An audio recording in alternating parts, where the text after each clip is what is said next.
My name is William Dwight, but I like to be referred to as a Chessmaster. Ever since I can remember, I've been an excellent strategist. I practically learned to speak and play chess at the same time. I started taking chess classes when I was 7 years old, and I still remember my first professional match. I won, of course, and that's a feeling I've been experiencing my entire life. I'm a true master of the game, nobody can defeat me.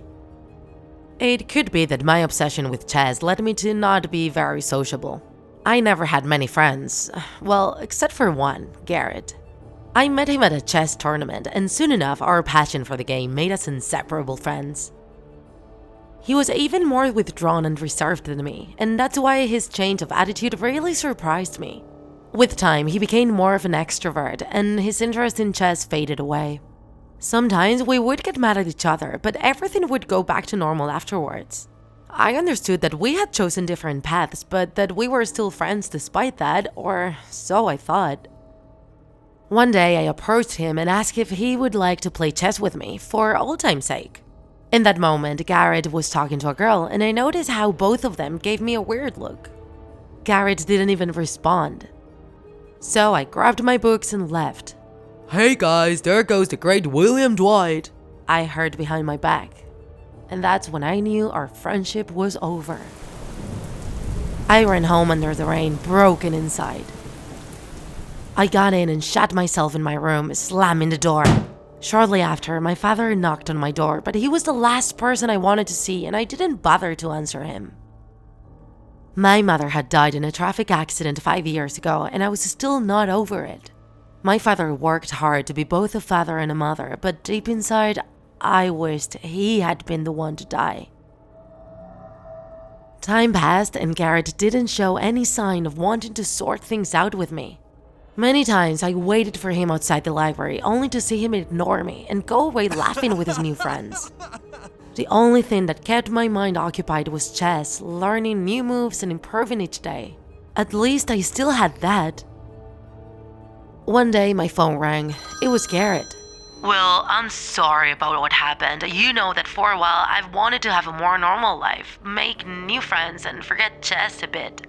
I hope you can understand me. I'm sorry about what I did, but I promise you it will not happen again." Could it be that he was actually sorry? Would I get my friend back? The only person who had been by my side for so many years? "I want to talk things out. Please come see me at the park at 8. I want to apologize to you in person." I couldn't hide my relief, nor my desire to sort things out with him. Thus, at 8 o'clock, I was already at the park. I saw Garrett sitting on a swing. He waved at me and I approached him, but my expression changed once I saw he was with other 6 students. "He doesn't know?" asked one of them. What a fool I'd been. Of course it was all a farce, and all they wanted to do was laugh at me. I turned around, but before I could take a single step, they tackled me down and I received a shower of kicks and punches. My body was numb because of the pain and I could hardly open my eyes. They finally left once they got tired of beating me up, except Garrett, who got closer to whisper in my ear. "Did you really think we were friends? Like I would ever be friends with someone like you lunatic nutcase." His laugh was the last thing I heard before passing out. "Will, wake up!" I opened my eyes, but everything was dark.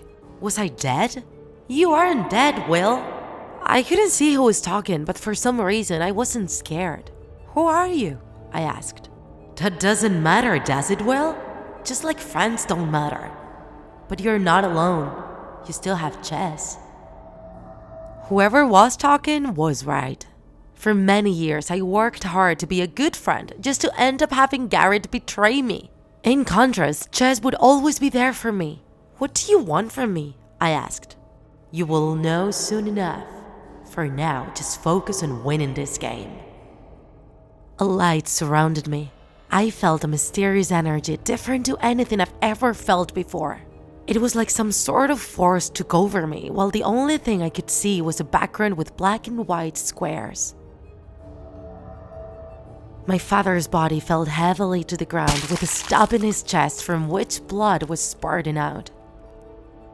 I stopped to enjoy the feeling of holding the sword in my hand. He was my first victim, and I managed to kill him with a single stab. I expected no less from me. I sheathed my sword and got out of the house. And that was a wonderful night, filled with death and blood. I couldn't help but feel excited for what was about to come. My appearance had changed due to the power I had received from that entity, and I looked even more perfect, the appearance of a master player. I couldn't help but laugh at people, at their ignorance, at their conformism. They didn't even realize. The world was a chessboard, and I was tired of always being a meek pawn.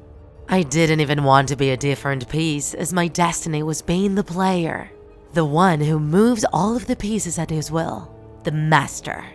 And for that, I needed to win that game. Garrett's house was just a short walk from here. I think I'll pay him a visit. And until then, checkmate.